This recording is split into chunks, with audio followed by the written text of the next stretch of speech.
Conversemos un poco, profesora Vitaliana, sobre la historia de Yicua. Tengo entendido que, bueno, si bien su formación es reciente, pero es uno de los asentamientos, o fue uno de los asentamientos humanos más antiguos en esta parte de la región. Claro, miren, me parece que Yicua es uno de los pueblos más antiguos de Guam. En verdad, los pueblos más antiguos como Huallayco, Iscuchaca, Yicua, eran los que más sobresalían, ¿no?, en esta región. Y vemos que Yicua ha sido un poco olvidada, ¿no?, por las diferentes autoridades políticas.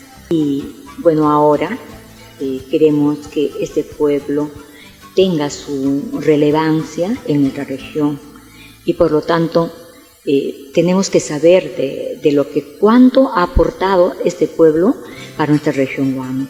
La historia, bueno, te puedo decir de que Yicua era, pues, como se dicen actualmente, ¿no?, inmensas haciendas de dos hermanos Trujillo. En la parte baja de Yicua, los ciudadanos, netamente personas que trabajaban en las haciendas, que eran las haciendas de Mitopampa, San Roque, ¿no?, y algunos que ya eran trabajadores independientes que trabajaban en la ciudad de Huánuco dando su servicio. Yicua Alta, un pueblo eminentemente agricultor, de ahí se sacaba el maíz, la papa y distintos artículos de donde traían, ¿no?, los ciudadanos de Yicua Baja para poder alimentarse. Entonces, vemos que Yicua ha tenido una gran tradición, ¿no? Su pueblo, sus casas, netamente de tejas, que eran hechas por artesanos del mismo Yicua, ¿no?, grandes personajes que han hecho bastante por Yicua.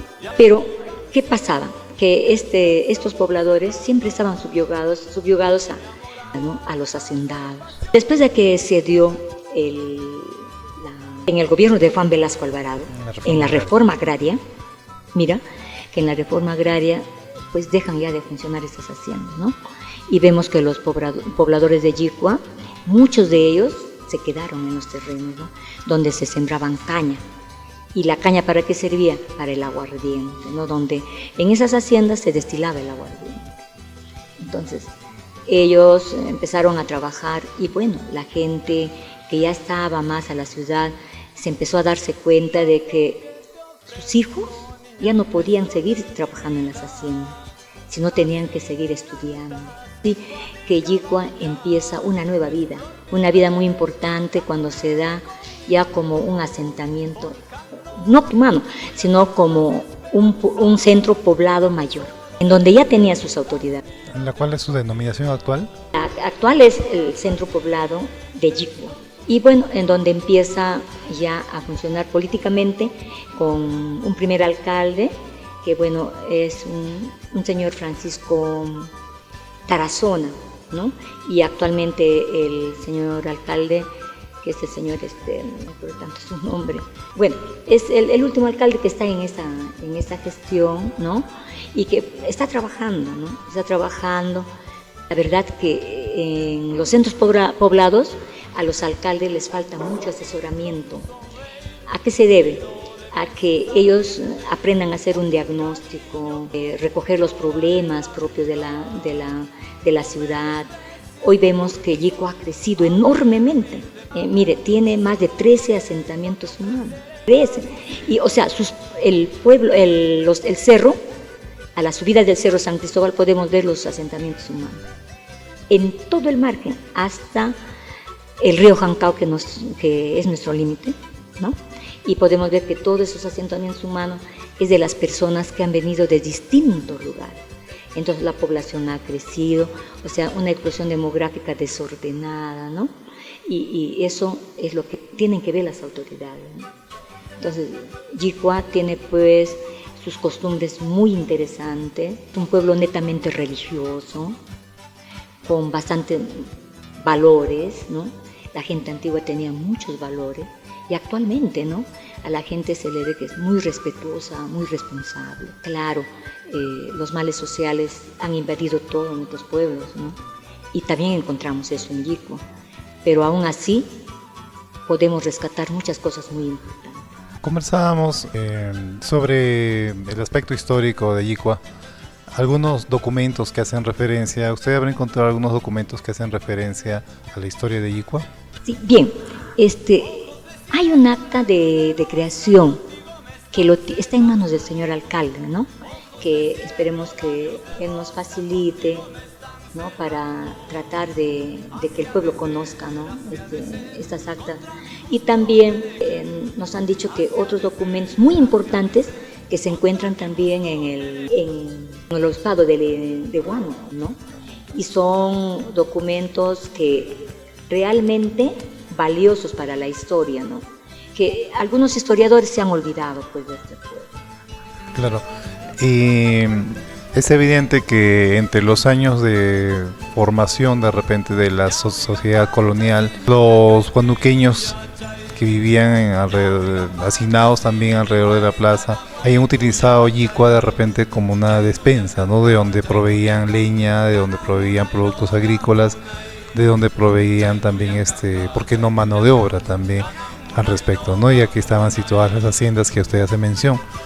¿Qué otra vinculación de repente podemos encontrar entre Huánuco y Yicua?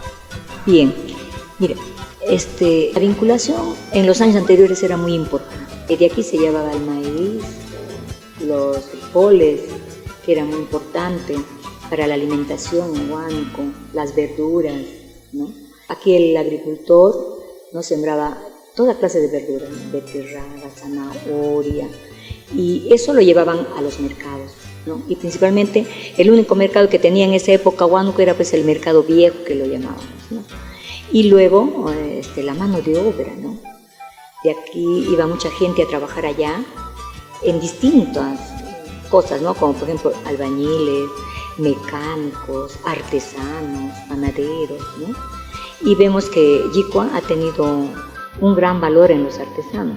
Tenemos al señor Garay, que le decíamos en un lugar que se llama La Pata, ¿no? Ahí él vendía todas las tejas de todas las casitas de sus techos, él vendía esas tejas. Y también hacía los platos de barro, ¿no? Los vasos, las tinajas, que lo llamábamos a las ollas de barro, y él proveía de eso, ¿no? Y sobre todo, la otra parte de trabajar, seguían trabajando pues en las haciendas, ¿no?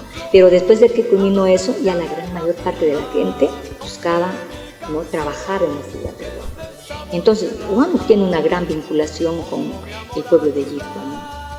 Actualmente, la cantidad de profesionales que Yicua tiene, ¿no? Y que trabajan en la ciudad de Huánuco. Profesora, menciónenos un poco sobre el vocablo Yicua. Tengo entendido que hay más de una versión sobre su posible origen. Sí. Miren, estábamos investigando y de acuerdo al doctor Víctor Condeso, me decía que viene de Yiclia, que significa resbaladizo, ¿no? ¿Y por qué la palabra resbaladizo? Porque en las épocas de lluvia, en Yicua, siempre venía el huaico, ¿no? Y siempre el agua, ¿no? Con bastante barro. Entonces a eso se atribuye esa palabra. Por la versión de otras personas que también son importantes en esta lengua aborigen, nos decían que Yicua viene de Yiclia, que significa la debajo del brazo. Bueno, también se puede atribuir a eso, porque las mujeres antiguas, ¿no? Utilizaban una polca, su falda larga y la manta debajo del brazo. Puede ser también. Y la otra investigación que hemos hecho es el profesor Fernández, que también él nos dice que Yicua venía, él sabía que significaba cueva del sol, pero ahí no tanto, ¿no? Tenemos con la investigación, porque cuando preguntamos a las personas, no han habido muchas cuevas de zorros por aquí, ¿no? Y otra investigación que también de otro personaje nos dice que Yicua, ¿no? Viene de una avecita, ¿no? El ave que repetía siempre, ¿no? Entonces de ahí viene Yicua, ¿no? Pero esta avecita no existe en esta zona. Esa ave es de las alturas, de zonas más frías. Entonces, conversando, y nos dicen pues de que no, que cuando llegaron los españoles, la región Huánuco estaba cubierta de hielo, ¿no? Y a medida que el clima iba cambiando, se supone que esas aves han migrado, ¿no?, a las zonas más frías. Esas serían las 4 versiones que tengo ahora, ¿no? Bueno, la verdad que investigar en historia, que usted que es como es historiador, es muy bonito, ¿no? Es muy interesante saber cómo nuestros antepasados han llegado hasta hoy día. Sí, por supuesto. Y todos estos procesos sociales en los cuales está inmerso a nivel regional, por supuesto a nivel nacional, y que de alguna forma pues esto nos llevan hasta esta actualidad, digamos, ¿no? Yo observar de repente con respecto a Yicua, el río, ¿no? El río creo que es vital, el río Huallaga, ¿no?, que divide prácticamente Huánuco de Yicua. Y se puede observar pues que la geografía un poco de Yicua permite de alguna forma, por ejemplo, la arcilla, ¿no?, la presencia de arcilla, el trabajo de los artesanos, el trabajo de los de tejas, ¿no?, y los que hacen otros utensilios en arcilla, lo cual es evidente y lo cual pues seguramente servía para abastecer parte del mercado que lo necesitaba en la ciudad de Huánuco. Profesora Vitaliana, en la actualidad, ¿cuál es la extensión de Yicua? ¿Hasta dónde llegan sus límites en la actualidad? Empieza desde margen con Amarilis, ¿no? Este margen de Amarilis lo ha limitado en la invasión que hubo, ¿no? Porque Paucarbamba era una gran hacienda. Entonces, cuando ya hay la invasión, se empieza a limitar, ¿no? Yicua empieza desde el margen del río Huallaga, del Calicanto, de nuestro majestuoso Calicanto, hasta Jancao, ¿no? Hasta ahí es el margen de Yicua, ¿no? O sea, es una gran extensión que tenemos. Ahora incluso el asentamiento la urbanización de Huayupampa y todo eso pertenece, ¿no? O sea, tenemos incluso lugares turísticos, ¿no?, como el puente de Huayupampa, que es tan antiguo, su iglesia mismo, que tiene una gran historia, y podemos ver que Yicua, como le digo, ha crecido, ¿no? Con esta de la municipalización ha crecido, su ubicación geográfica ha crecido enormemente. Muy bien. Profesora Vitaliana, sabemos que está usted haciendo una investigación, sabemos que en ese proceso, que es un proceso largo y muchas veces inacabable, ¿no?, porque siempre encuentras mayor fuente, mayores datos. ¿Qué nos puede decir de repente como palabras finales con respecto a esto de la historia de Yicua? En primer lugar, les voy a decir que yo nací en Yicua y tengo hermosos recuerdos de mi pueblo, principalmente mis abuelos, mis padres, la gente con quien bastante pude conectarme con ellos. Yo quiero mucho a mi pueblo. En verdad, yo tuve a mi primera maestra acá en Yicua, que una señora Teresita, que la llamábamos. Y luego decirte de que yo quisiera que Yicua tenga que algún día alcanzar todos sus objetivos, porque hoy tiene grandes profesionales, gente que bastante se dedica a la historia, a la investigación, a las empresas, y esto para mí es muy importante. Y quiero decirle al pueblo de Huánuco que nos escucha, a los yicuinos, ¿no?, y principalmente al pueblo de Huánuco, decirle: ven al Calicanto, pasa este hermoso puente y vas a llegar al paraíso que es Yicua, ¿no? Y yo decía eso a mis amigas: si quieres ir a la sucursal del cielo, ¿no?, pasa el Calicanto y ahí está Yicua, ¿no? Y con eso me quiero despedir. Bueno, yo soy un poco emotiva, quiero agradecerte muy de veras, y principalmente acá quiero tomar el nombre de Jonel Garay, que es un muchacho bastante emprendedor, que él me ha incentivado, me ha motivado para yo hoy día estar investigando sobre mi pueblo. Muchísimas gracias. Seguimos aquí en la capilla San Cristóbal de Yicua, cercanos pues a la celebración de su aniversario, 2 de julio. Y en esa oportunidad nos encontramos con el profesor Ronald Garay, uno de los principales promotores de las celebraciones religiosas aquí en la ciudad de Yicua, ¿no? Profesor Garay, buenas tardes. Profesor Marco, muy contento y agradecido también por esta oportunidad de poder promover a través de este medio, de este programa Detrás de la Cultura, parte de nuestra experiencia, bueno, mi experiencia como yicuino y más aún como devoto de las Cruces del Señor de San Cristóbal de Yicua. Cuéntenos un poco sobre la fiesta de las Cruces. Sabemos que es una fiesta muy antigua, una fiesta muy tradicional que involucra, como la mayoría de fiestas religiosas, la participación de la población y de muchas familias especialmente. Y bueno, pues algunas de las actividades que para este fin se realizan. Mi abuela, doña Juana Luciano de Garay, cuando yo tenía 6, 7 años, a mí, a mis hermanos, a mis papás, a mis tíos, a los familiares siempre nos decía, ¿no? Yo recuerdo bien, ya va a pasar el Señor de San Cristóbal y hay que limpiar su camino. Yo vivo en la zona de la meseta de Yicua. Es un lugar por donde la cruz del anciano que está aquí y la cruz del joven que está detrás mío son llevadas en hombros hacia la cima del Cerro San Cristóbal. Entonces, obedientes a lo que mandaba la abuela, nosotros limpiamos el camino. Años más tarde, hace aproximadamente 6 años, yo me atrevo a subir el cerro con los amigos del barrio y un momento que estábamos en uno de los descansos, veía que subían, dejaban las cruces y no rezaban. Yo soy profesor de religión. Dirigí la oración en el siguiente descanso, hice una promesa al Señor. Le dije, Señor, yo te prometo que voy a hacer que tu fe no se pierda, ¿no? Que esta costumbre no se pierda. Y así fue. Años después el Señor me hizo cumplir la promesa y conformamos una hermandad de la cual ahora soy vocal y tuve el honor de ser el primer presidente.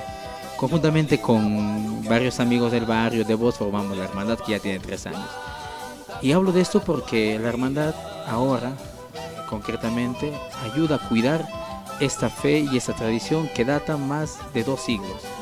Las Cruces del Anciano y el Joven, el Señor de San Cristóbal, tiene su fiesta del 23 al 27, pero la fiesta ya empieza en julio, sí, de cada año. La fiesta empieza meses antes, porque se entrega la mayoraza, que es una tradición donde 6 meses antes, ahora lo hacen 2 o 1 mes, se entrega los buñuelos, que son los picarones, la chicha de jora, el chochos, a las familias que el año anterior se han comprometido a recibir el tradicional trucay, el tradicional cambio, ¿no?, de los mayordomos. Entonces, ahora ya estamos casi 1 mes para la festividad y ya en la población empezamos también a prepararnos, ¿no? Ya en julio es un sentimiento como yicuino de que ya llega la fiesta del Señor, ¿no? Y aparte que es también el mes donde se celebra la fundación del centro poblado, ya la vez fiestas patrias, ¿no? En las cruces del anciano y el joven antiguamente estuvieron en la cima del Cerro San Cristóbal. Por razones de seguridad, aproximadamente hace un poco más de casi 30 años, se trasladaron a esta capilla. Y como vemos en esta capilla, están al lado de las cruces del Señor de Mayo, que también es el joven y el anciano, ¿no? Se trasladaron aquí. Pero desde aquí se les hace volver a su casa siempre ha sido arriba. Las cruces del joven son de la chamana. La chamana es un árbol que crece en la cima, solo en la cima del Cerro San Cristóbal. Y es un árbol muy grueso, muy fuerte, que inclusive se utilizaba en los linteles de las casas que se construían antes de adobe, de tapial. Entonces hay varias versiones de cómo apareció la cruz del anciano, ¿no?, que es el más pequeño. Hay alguna versión, dice que trajeron los jesuitas, luego que estaba solo, entonces construyeron, elaboraron al joven para acompañarlo. Las 2 cruces es una sola. La señora Salomé Álvarez, que es la tesorera, que tiene 94 años, 95 años, y más de 50 años tesorera, ella dice, ¿no?, cuando yo la cruz, ahí está mi papá, ahí está mi taita, el taita sangre, ¿no? Entonces, es una denominación que también de cariño le dicen, ¿no? El viejo, el anciano, el taita Sancri. Entonces, las cruces estuvieron arriba y se trasladaron aquí por motivo de seguridad. ¿En qué consiste? Cada año la misa es aquí a las 7 de la noche, 23 de julio, y lo ofrecen las tesoreras. Y luego se cambian los sudarios. Aquí adelante tenemos unos sudarios que son antiguos, desde el año 1959, 60, y podemos apreciar que los sudarios están elaborados de manera artesanal, pero con hilos de oro, de plata, bordados artísticamente y con unos detalles únicos. Se cambian los sudarios y se le ponen los sudarios más viejitos, y en procesión se sube todo el camino tradicional. Desde aquí hasta la cima aproximadamente hay 3,5 kilómetros. Las cruces, el primer lugar es el primer descanso, a costa del cementerio llamado Pucapampa, o también el lugar donde llora. Ese lugar se llama así. Los yicuinos antiguos, nuestros antepasados, mi abuelo, mi abuela y todos los abuelos de los yicuinos, las personas jóvenes, subían ahí y lloraban porque ya se iba a la cima. Y hasta el próximo año teníamos que volver a verlo. Entonces lloraban porque no todos podían subir la cima. Entonces nosotros vamos, dejamos ahí y descansan. Bien, y continuando el camino hacia la capilla del Cerro San Cristóbal, que por supuesto es un camino muy, es un peregrinaje, ¿no? Muy, muy sacrificado. ¿Qué actividades, qué rezos van realizando, por ejemplo, en el camino hacia la capilla de San Cristóbal? El año pasado hemos sido más de 400 personas. Ahí nos sentamos un momento y ya está el chinguirito que han preparado los mayordomos, los cohetes, están tomando chinguirito, el calientito, algunos chapeando, ¿no? Para poder subir y no les gane el frío. Y luego, bueno, yo dirijo la oración, ¿no? Y me dice, hermano Ronald, una rezada, ¿no? Vamos a rezar. Dirijo la oración y luego subimos hasta el segundo descanso. Algo que es peculiar es que si yo cargo la cruz con el otro cargador, el otro devoto detrás mío, cada cruz es llevada por 2 personas. Entonces, del primero hasta el segundo descanso, nadie le debe ayudar. O si alguien le ayuda, no está bien, ¿no? Entonces es una penitencia, un sacrificio, es expiar. Es el momento en que se sube a la cima, y en la concepción religiosa se puede decir, uno sube cargando la cruz de Cristo, ¿no? O sea, como un vía crucis. Son 5 descansos. Del primer descanso se va hasta el segundo descanso, que se llama la loma, también la pata, y también ahí se descansa y se hace ese mismo rito. Se conversa, un momento de diálogo. Es bonito porque personas que no se conocen empiezan a entablar una relación, un diálogo, y también un momento de reflexión y la oración. Entonces vamos subiendo así. Del segundo descanso pasamos al tercer descanso, se llama Pampa Grande. De ahí el cuarto, la chamana, y luego la tara. Mira, esos 5 descansos tienen ahora un nombre que he ido investigando, preguntando a las personas más longevas, ¿no? Y aproximadamente llegamos a la cima a las 4 de la mañana. Un frío grande, como yo diría, alalao, ¿no? ¿Ya? Pero llegamos arriba y es una experiencia única, ver desde la cima todo Huánuco, hermoso, y luego esperar cómo amanece el día para la misa. ¿La misa la realizan en la capilla de San Cristóbal? Sí, el padre Francis acompaña, algunos sacerdotes hace años estaban acompañando en el peregrinaje, ¿no? Arriba celebramos la misa a las 6 de la mañana y vienen algunos pobladores de Yicualta. Tiene que ver mucho todo el pueblo, Yicualta, Yicuabaja, vienen de Macchi, de algunos lugares. ¿Por qué? Porque esta devoción no es solamente del pueblo de Yicua, sino es de todo Huánuco. Hay devotos inclusive que vienen del mismo Huánuco, vienen del extranjero a participar de esta devoción. Terminamos la misa y bajamos aproximadamente a las 8. Pero cuando amanece, escuchan los cohetes de la cima y de aquí. Entonces ese salud de la aurora, ¿no? Que se están saludando. Es un saludo muy peculiar, muy bonito. Bajamos y las cruces cuando nosotros subimos les hace echar en el suelo. Por eso descansan, el Señor descansa. Pero cuando baja, en 2 descansos ya no están echados en el suelo, si no están parados. Que lo hacen siempre porque el sentido de que ya hemos muerto al pecado y ahora también queremos resucitar a la vida y triunfantes, ¿no? Una actitud de pie. Y 11 de la mañana la banda de músicos de los dos mayordomos entrantes, del anciano y el joven, ya están en el primer descanso, recibiendo las cruces. Los cohetes, ya llegan los mayordomos con el pan de fiesta, con la chicha de jora, la comida, ¿no? Y es una alegría porque los pobladores vuelven a ver a las cruces y están ahí. Es el día 24 ya a las 12 del día. La señora Salomé, la tía Shayuca, cariñosamente que le decimos, tiende las mantas ahí y ahí descansan las cruces. Y de ahí las cruces se hacen retornar aquí a la capilla.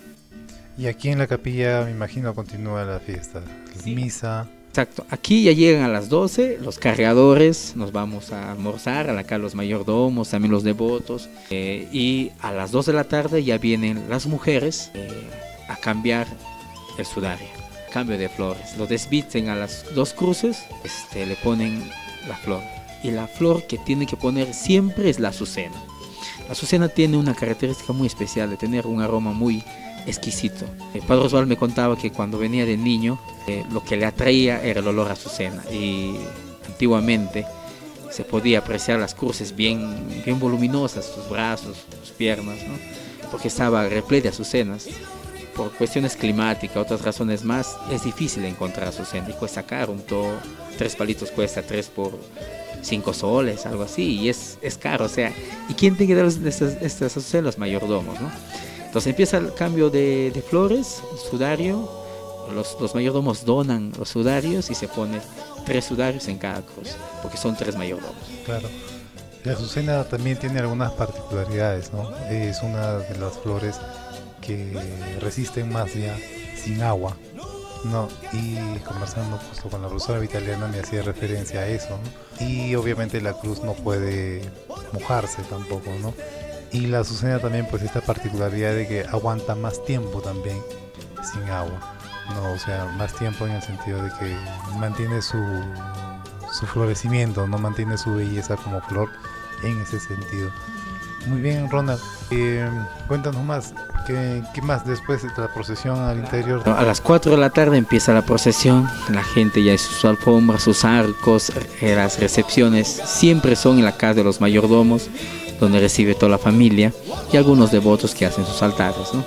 Y termina aproximadamente por las principales calles de la ciudad cerca de las 7 de la noche. A las 7 de la noche ya empieza la misa de vísperas del primer mayordomo de la cruz del anciano, a las 8 de la cruz del joven. A las 9 ya empieza, 9:30, la fiesta popular en el fondo de la capilla. Ahí están los 2 castillos y cada mayordomo tiene su banda. Es como una pequeña competencia de banda. Contrapunteo. Exactamente. Y la fiesta popular. Aproximadamente a las 12:01 se revienta el castillo, no sin antes de recibir el rico taurichito, de zapatear, de bailar, de festejar con toda la familia, de recibir el chiguirito, ¿no?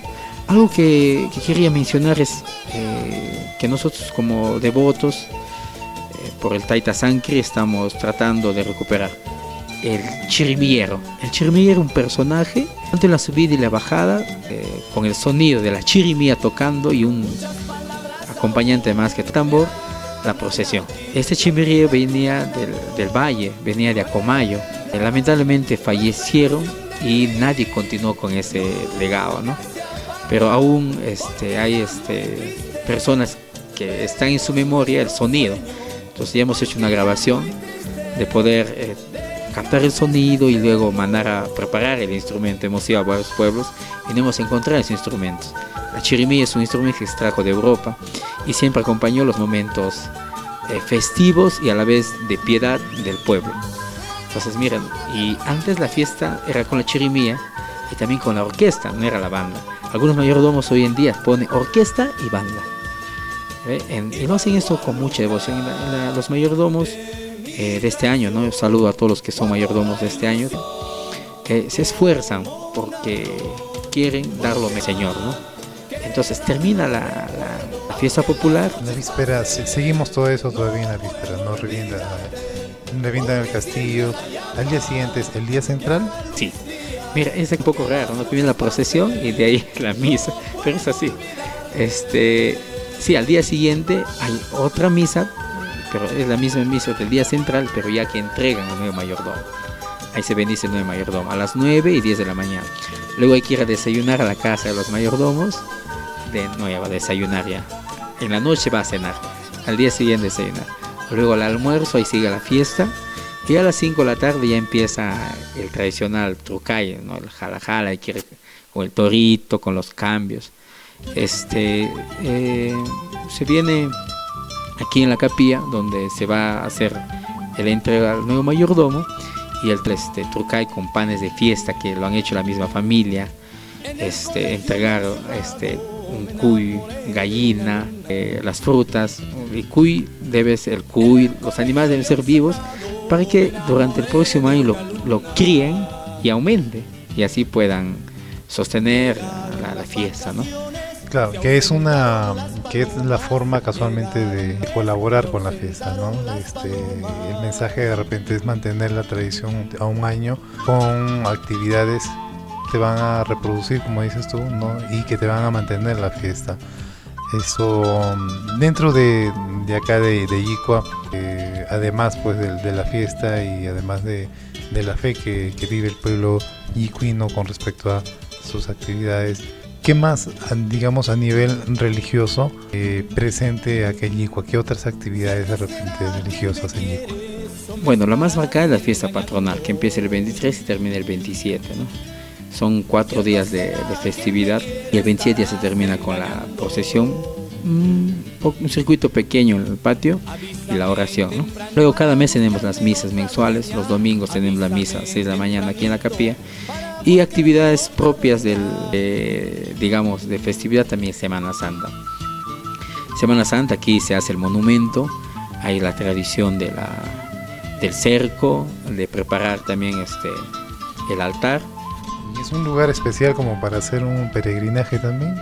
Sí, mire, el Cerro San Cristóbal ha sido desde hace muchos años un lugar de oración, un lugar de peregrinación, de fe. Por eso cuando hace 3 años aproximadamente empezaron a invadir los cerros y lamentablemente las autoridades permitieron, nosotros como hermandad luchamos. Y digo luchamos porque fuimos un grupo reducido. Cuidamos que el cerro no fuera invadido más de lo debido. Luchamos mucho. Y ese cerro es porque luchamos por la fe que tenemos al Señor de San Cristóbal, al Taita Sangre, porque nos han heredado nuestros ancestros. Y más aún también porque es un lugar, un área que debería ser un área cuidada, preservada por el tema de la flora, de la fauna de ese lugar. Perfecto.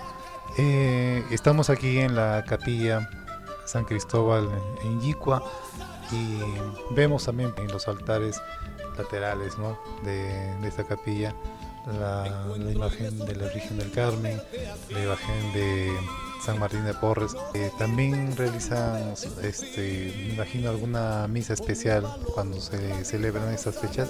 Sí, la Virgen del Carmen, 16 de julio, que es la patrona de la parroquia. San Martín en el mes de noviembre, la Virgen de Fátima en el mes de mayo. Son celebraciones propias de la capilla, pero más marcada es el Señor de San Cristóbal, el Señor de Mayo y Semana Santa, ¿no? La capilla de Yicua está siendo mantenida, ¿no? Cuidada por el párroco, la población, la hermandad, y es bonito, es bello y sobre todo reconfortante a alguien que ha promovido y que sigue promoviendo esto, ver que personas cada vez más se acercan a Dios a través de esta forma sencilla que es la religiosidad popular, ¿no? A mí me llama mucho la atención, siendo profesor de religión, como mi pueblo, que tengo el orgullo de haber nacido en Yicua, como mi pueblo cada vez recupera más su identidad, su tradición, cada vez se preocupa un poco más por la fe y sobre todo por la evangelización. Claro, que son elementos importantes, ¿no? ¿Qué relación existe, Ronald, de repente entre la iglesia San Cristóbal, casualmente que está unos metros, ¿no? Del puente Calicanto, y las festividades de las cruces y el Cerro San Cristóbal, obviamente. Versiones populares que he ido recogiendo, orales por supuesto, decían que cuando los españoles refundan Huánuco en 1542, vienen por la zona de San Sebastián de Quera, llegan a Pachabamba, y de Pachabamba se observa lo que se llamaba el Valle del Coni, y le ponen el Valle de San Cristóbal, porque un franciscano que acompañaba la expedición para refundar es San Cristóbal. ¿Quién es San Cristóbal? San Cristóbal es un santo de la edad del año 300, 400, que su fiesta es el 25 de julio. Era un hombre corpulento, grande, un gigante. Y pasa, este santo buscaba servir al más fuerte. Y la tradición católica dice que preguntaba, ¿quién era el más fuerte? Un día se encuentra con un brujo. Y yo te voy a hacer servir al más fuerte, que era el diablo, para él el brujo. Y cuando están caminando por un lugar, el brujo se asusta al ver una cruz. Y el Cristóbal le dice, pero ¿cómo es posible? ¿Tú te asustas por una cruz? ¿No que tu diablo, tu ser era más fuerte? No, le dice, yo no tengo miedo al que está en la cruz, sino al que ha muerto en la cruz. Entonces él abandona al brujo y va preguntando, ¿quién era el más fuerte? ¿Quién era el más fuerte? Y se dedicaba a preguntar hasta que llega a un río, y él ayudaba a cruzar, no había puentes, y ayudaba a cruzar de un canto al otro lugar. Y a todos le preguntaban, ¿quién era el hombre más fuerte? Y de pronto no le pregunta a un niño a quien le carga en hombros. Y mientras caminaba por el río le empieza a pesar a este niño. ¿Y cómo es posible que un niño pese tanto? Y llega al borde de la orilla y le pesaba más. Y le pregunta, ¿por qué pesas tanto? Porque tú estás llevando al que hizo el mundo. Y en ese momento Cristóbal se convierte. Cristóbal significa el que transporta a Cristo, el que lleva a Cristo. Desde ese día él se dedicó solamente a servir a Cristo. Y Cristóbal es patrono de los que tienen movilidad, ¿no? De los transportistas sobre todo. Entonces, volviendo a la historia, este fraile, este capuchino, este franciscano, le pone el nombre del Valle de San Cristóbal. ¿Por qué? Porque desde Pachabamba se ve, yo he visto, todo lo que es el Cerro San Cristóbal. Y está ahí como un hombre echado, ¿no? Entonces dice, llegaron esa expedición, bordearon el río Conchumayo, cruzaron y vinieron por esta parte por Yicua. Y vieron todo el Valle del Pilco, qué hermoso. Entonces se encomendaron a San Cristóbal para cruzar el río Guayala. Si uno tiene una mirada vertical de la cima del cerro, con la iglesia San Cristóbal, de Puente Calicanto, se va a dar cuenta que está así. Entonces, se invocaron, cruzaron, celebraron la primera misa. Es probable que las dos cruces mandaron a preparar los misioneros, a la cruz del anciano, para que los indígenas dieran culto en la iglesia de San Cristóbal. Y al llegar las imágenes fueron reemplazadas por estas y las cruces llevadas en los cerros. Entonces, la relación existe por esta razón, ¿no? El 25 de julio, la imagen de San Cristóbal, que sale en procesión de la iglesia de Calicanto, nosotros que el 24 llevamos las cruces. En Yicualta hay un cuadro pintado en óleo de 1562 donde se muestra a San Cristóbal, ¿no? Cargando al niño. Entonces San Cristóbal es el santo corpulento cargando al niño Jesús. Las cruces del Señor de San Cristóbal son estas dos, ¿no? Y cuando uno dice el Señor de San Cristóbal, está diciendo el Señor, o sea Jesús de San Cristóbal. Claro, es de repente un poco paradójico, de repente un poco analógico también. En Lima, el cerro más importante también es pues el Cerro San Cristóbal, ¿no? En el cual está también pues la cruz y por supuesto donde hay toda una fiesta también, toda una ceremonialidad religiosa. Ahí también pues un poco la historia nos dice de que los ejércitos del Inca estaban pues arrinconando a los españoles y ellos pues cruzan el Rímac, ¿no? Más o menos algo de la misma versión, ¿no? Cruzan el río y hay una crecida del río y lo que impide el paso de los ejércitos pues del Inca atacar a los españoles, ¿no? En reverencia a ese hecho sobrenatural, ellos pues le ponen al cerro también el Cerro San Cristóbal, ¿no? Y de ahí pues ya todo lo religioso que conlleva, ¿no? Cruz que hasta ahora existe, cruz que se ve de cualquier parte de Lima, ¿no? Y obviamente es cercado y de cualquier parte alta siempre se ve la cruz de San Cristóbal. Algo similar acá, ¿no? Estamos hablando del cerro más importante de la región.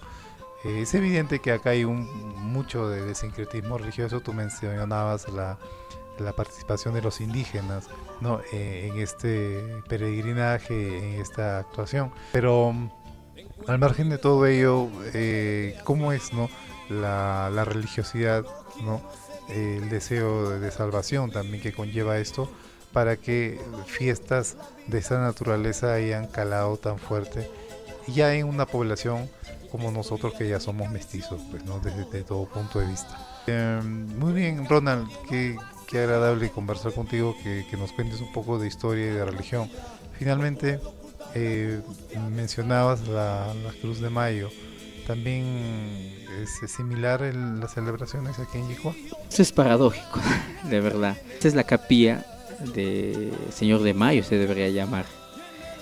Esta capilla fue construida, es la segunda capilla que ha sido reconstruida. Había una capillita aquí al costado. ¿Y por qué la capillita aquí al costado? Ahí estaban las dos cruces de Mayo. También en Pueyes tenía una capillita. ¿Y por qué los antiguos hacían una capillita?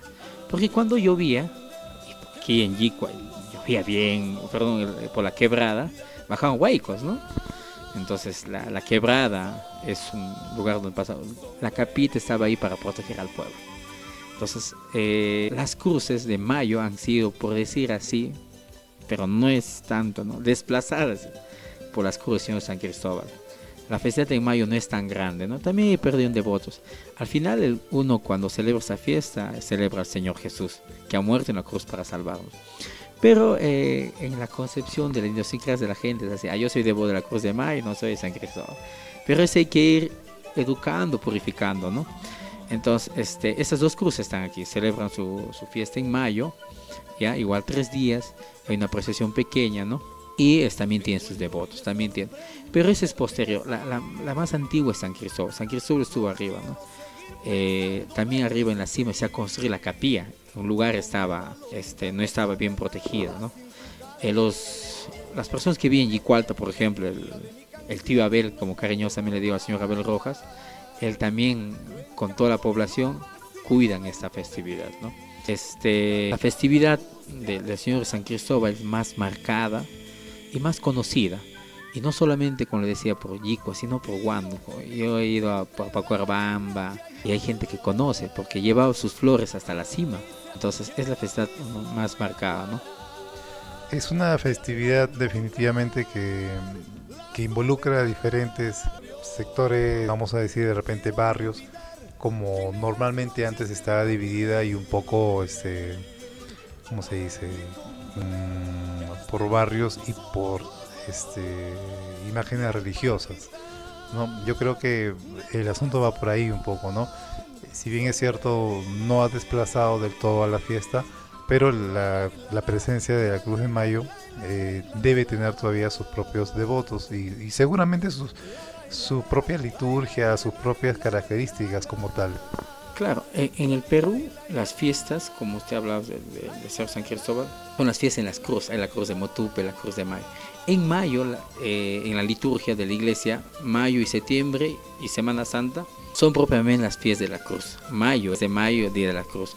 14 de septiembre, la exaltación de la cruz. Y en Semana Santa, por supuesto, ¿no?, la muerte de Jesús en la cruz. Entonces, ciertamente el Señor de San Cristóbal, las cruces, es en julio. Escapa un poco a esa, ¿no? Escapa, ¿no? Y también tiene su particularidad por justamente la fiesta del santo, que es San Cristóbal, ¿no? Pero al final, como nosotros tratamos de educar como hermandad, como personas que conocemos un poquito más de la religión, al final se adora al mismo Jesús. En la cruz ha muerto Jesús. Sea del Señor San Cristóbal, de Mayo, de Motupe, del Señor de Puey, se adora al Cristo Jesús, que ha muerto para salvarnos. Sí, y es casualmente, finalmente también pues el mensaje, ¿no? El mensaje que no solamente escapa de repente pues a los aspectos netamente religiosos, sino que es el mensaje que nosotros de repente como sociedad, quienes somos maestros, quienes nos gusta esto de la historia, de repente deberíamos, ¿no? Mencionar como principal elemento tanto de la historia, tanto de las costumbres, tanto del sincretismo religioso, ¿no? Que es pues casualmente la imagen misma de Jesús, ¿no? Como personaje histórico, ¿no? Hemos conversado algunas veces sobre eso y existe pues mucho valor de Jesús como personaje histórico, como personaje integrador, como personaje que es mencionado en otros libros, ¿no? Como en el Corán mismo, ¿no? A Jesús se le menciona en el Corán, a la Virgen María se le menciona en el Corán. Entonces creo que estamos al lado de la figura más importante desde todo punto de vista religioso.